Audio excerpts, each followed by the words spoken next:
Kozhikode medical കോളേജിന് സമീപം യുവാവിനെ ജീപ്പിനുള്ളിൽ മരിച്ച നിലയിൽ കണ്ടെത്തി. കോഴിക്കോട് കായക്കൊടി സ്വദേശി വിനു പ്രസാദാണ് മരിച്ചത്. ഇന്ന് രാവിലെ 8 മണിയോടെയാണ് ജീപ്പിനുള്ളിൽ പരിസരവാസികൾ മൃതദേഹം കണ്ടത്. വിവരങ്ങളുമായി ചേതൻ ചേരുകയാണ്. ചേതൻ, എന്താണ് ഇതുമായി ബന്ധപ്പെട്ട് പോലീസ് നൽകുന്ന മറ്റ് വിവരങ്ങൾ? വളരെ ദാരുണമായ സംഭവമാണ് ഉണ്ടായിരിക്കുന്നത്. കോഴിക്കോട് മെഡിക്കൽ കോളേജിന് സമീപമാണ് യുവാവിനെ ജീപ്പിനുള്ളിൽ മരിച്ച നിലയിൽ കണ്ടെത്തിയിരിക്കുന്നത്. കോഴിക്കോട് കായക്കൊടി സ്വദേശിയായ വിനുപ്രസാദാണ് മരിച്ചത്. ഇയാൾ 32 വയസ്സാണ്. ഇന്ന് രാവിലെ 8 മണിയോടുകൂടിയാണ് ജീപ്പിനുള്ളിൽ പരിസരവാസികൾ മൃതദേഹം കണ്ടത്. ഉടൻ തന്നെ പോലീസിൽ വിവരം അറിയിക്കുകയായിരുന്നു.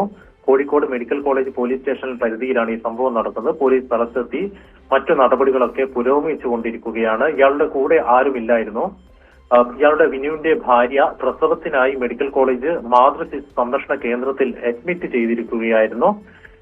രാത്രി കൂട്ടുകിടക്കാൻ ഭാര്യക്ക് കൂട്ടുകിടക്കാൻ വന്നതായിരുന്നു ഇയാൾ. പുറത്ത് ജീപ്പിനുള്ളിലായിരുന്നു ഇയാൾ വിശ്രമിച്ചത്.